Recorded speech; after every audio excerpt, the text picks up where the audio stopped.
All right, thank you very much. We are live on Facebook, we're live on Twitch, and live on YouTube.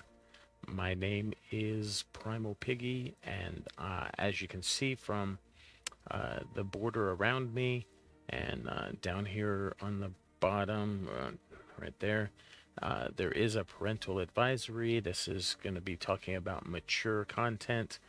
Nothing graphic, but this will be mature. We'll be talking about nonviolent consensual BDSM, and everything that described is for adults. It's not for minors. And so, if you're a minor, you can go ahead and click off right now. I have my profile and things set up to be mature, and so hopefully this will just find its way to mature. You can find me on Twitch at the Primal Piggy. A lot of times I stream Fortnite, I do tarot card readings, and I do BDSM education like I'm doing today, or this evening, actually. And so, anyways, my topic today is characteristics of a good submissive. In a previous one, I did the characteristics of a good dominant. Which was a good leader. And so today I have, I believe there's eight of them, eight characteristics of a good follower. A submissive is going to be a follower, but not a passive follower. They're going to be an active follower. And so they're actively going to follow. And so that means that they're not just going to be a doormat. Um, they're not just going to, lay there and, and just do everything that we tell them to with, no questions or no input at all. But they're going to be an active follower. So they're going to give us feedback, especially in scenes, like bedroom scenes and things. We need, just with our partners, we need feedback from them so we know what we're doing that they enjoy it, and what we're doing that they are comfortable, and all of those kinds of things. So I'm going to scroll through them here. The very first characteristic of a good submissive is they must have judgment. Uh, Here it says, and I took these from a sports site, but this was really a good list. And so I think there are a lot of things could be included here, but this is a good list. Judgment. Followers must take direction, but not blindly. A good judgment is required to establish the difference between following good instructions or following contending instructions that are ethically inappropriate or constitute unsportsmanlike behavior. So we want you, a characteristic of a good submissive is that you have judgment. Before you even get into a relationship with a dominant, you need to go through a vetting process where you vet the dominant to make sure that that you're not following somebody blindly. You're not following someone who is being unethical or ethically inappropriate. Like maybe they're cheating on a spouse or cheating on another partner. And so you need to make sure, and you need to do vetting before you submit to them to make sure that they're not cheating, and to, make sure that they are safe and gonna behave properly, that they're not just safe and not just, sorry, not just those things, but also you want them to know what they're doing. You want them to be just a safe person overall, and you just want to know those things. So judgment is, you a good follower must have judgment. They must take direction, but not blindly. They should be able to know the difference. Let's see here, my next one. Work ethic. Good followers are good workers. They're diligent, motivated, committed. They pay attention to detail, and they make the effort. A lot of times with submissives, it's not just being a submissive isn't just passive. Some aspects of submission are service submission or service submissives, and they do tasks. I know that eh, somebody sometimes will have, like, a mistress will have her male sub clean the bathroom and clean the toilet with like a little toothbrush or whatever. And so they both enjoy that dynamic, and they the sub will pay attention to detail, and they'll make the effort to participate or to play along. That good followers or good workers. There's going to be, in any good relationship between a dom and a submissive, there's going to be goals set for the relationship, and you're going to want to be working towards those goals, and they'll be assessing to make sure that you're being held accountable, and you'll need to be diligent and motivated and committed, and you'll need to pay attention to the details, and you'll really need to make the effort. If you don't have a good work ethic, you're not going to be a very good submissive, because there's going to be things for you to do, and it's not all just laying there while somebody gives you great sex. I mean, that's part of great sex is part of BDSM relationship, but it's not the total package. Let's see what's the next one here. Competence. In order to follow, followers must be competent. They must have the relevant knowledge and skills to play their position, whether they play in offense, defense, or special teams. So you'll need to be competent. You'll need to know yourself and love yourself. You'll need to know who you are as a submissive. You'll need to have an idea of what your limits and your boundaries are.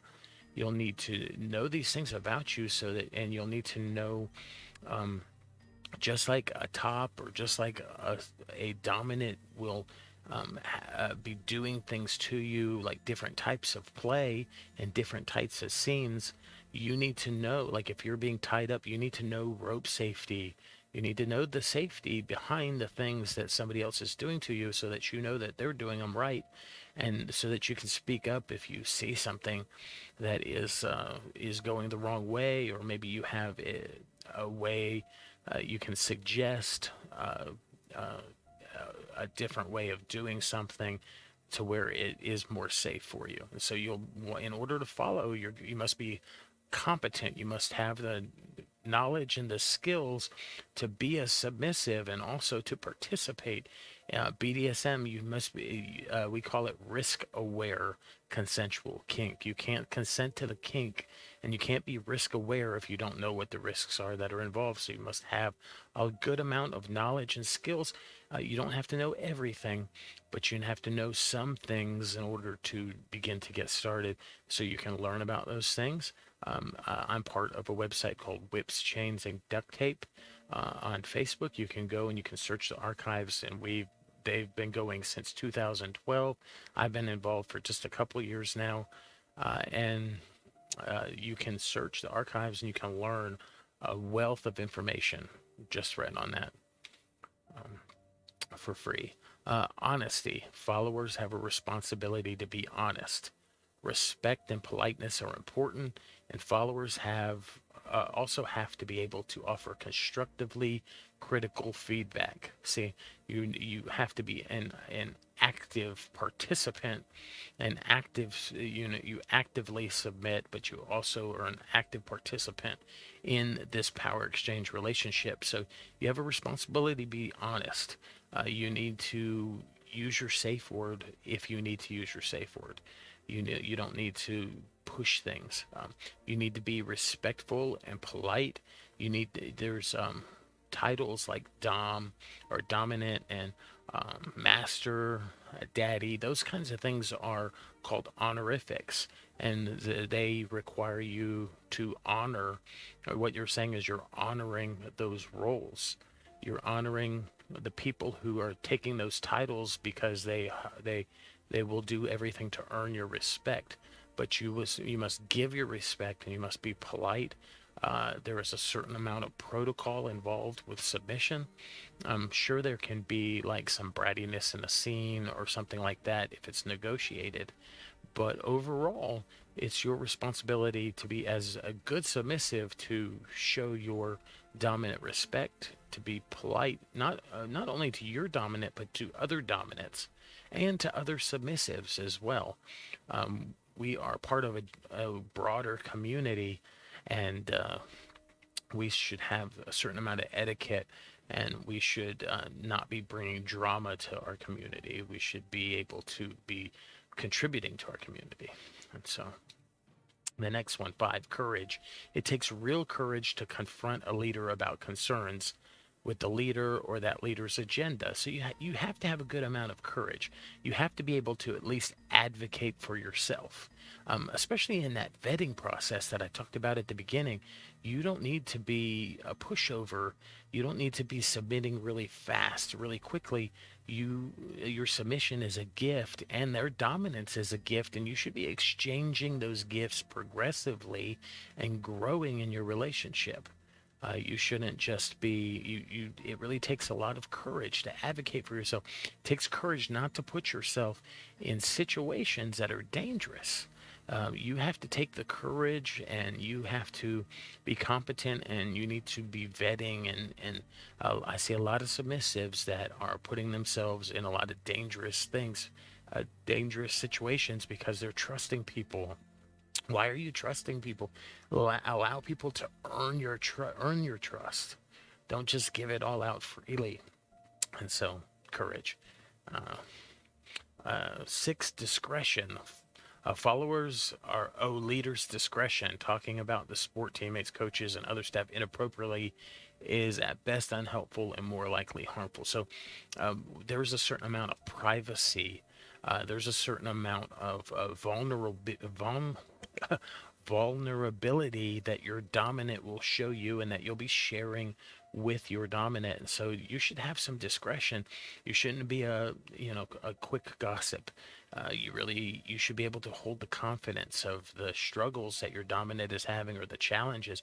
You shouldn't be calling them out in public or in community, and putting them down. You should really be able to cover, like there's a Bible reference, like, not that I'm requiring, asking you to follow the Bible, but it says love conquers a multitude of sins, or love covers all.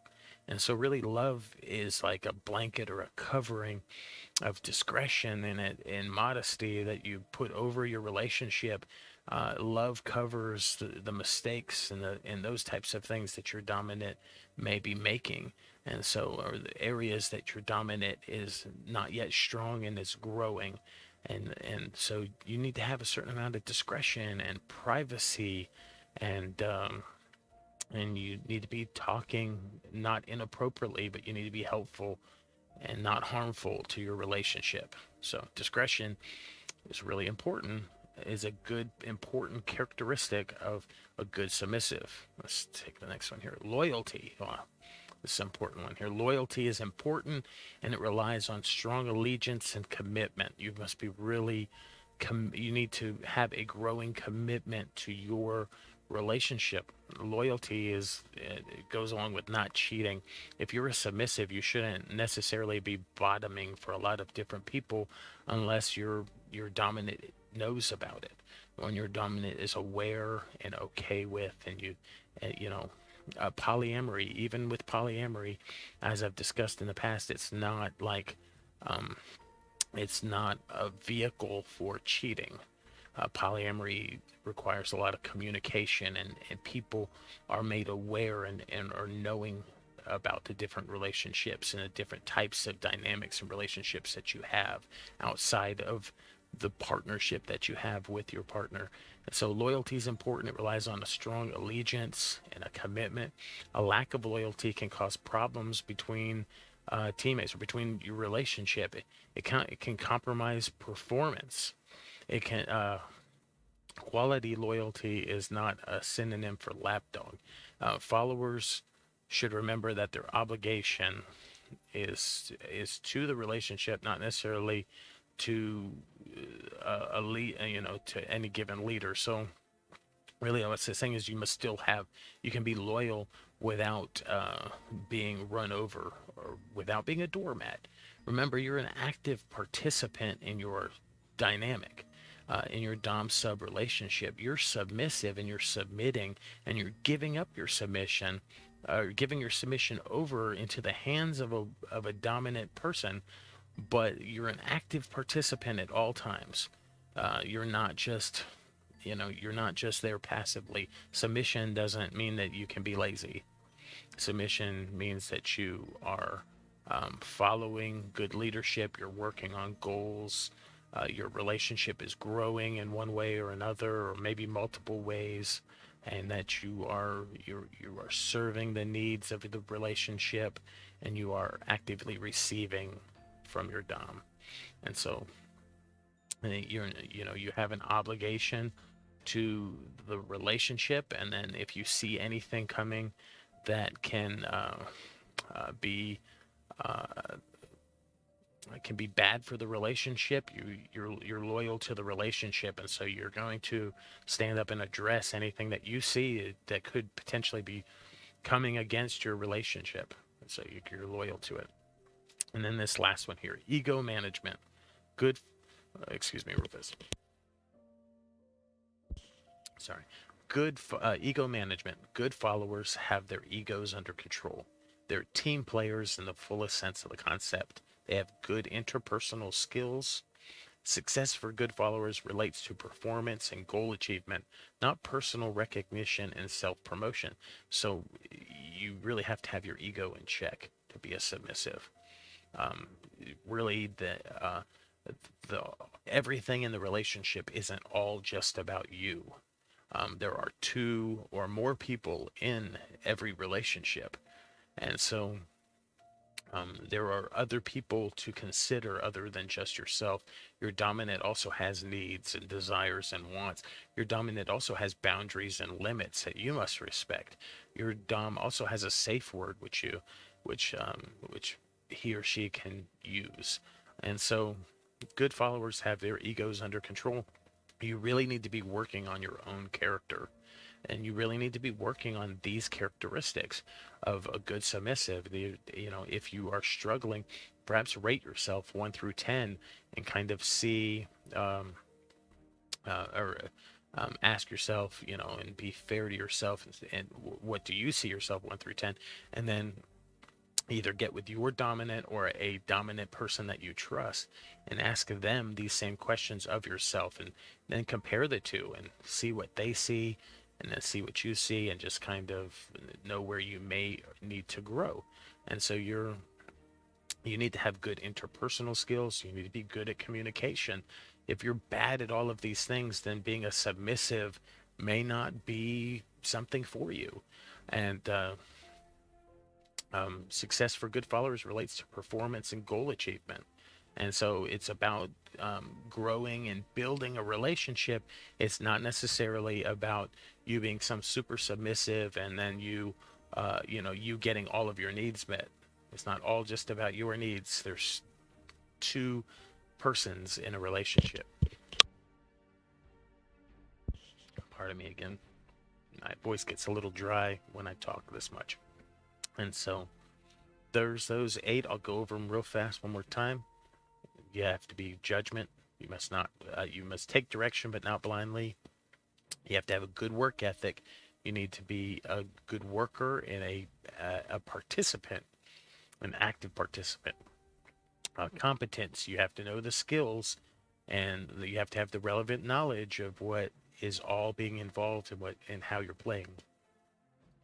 Honesty, courage, discretion, loyalty. Remember, loyalty to the relationship. So if you see any pitfalls along the way, you have to be able to address them. And then ego management. Pardon me. Excuse me, I should have muted my mic then. But anyways, my name is Primal Piggy. You can find me on Facebook at actively participating in whips, chains, and duct tape. Which is, you can put the @ and WCDT BDSM, all one thing, and that should bring up whips, chains, and duct tape. You can find me on Twitch at The Primal Piggy, and thank you for watching. I'm trying to do kind of balance between playing Fortnite and doing tarot card readings and teaching BDSM education. I really wanted to do this important episode on the characteristics of a good submissive, because I did one on dominance, and really we want to have just the full scope of both of those things. And so Have a good evening.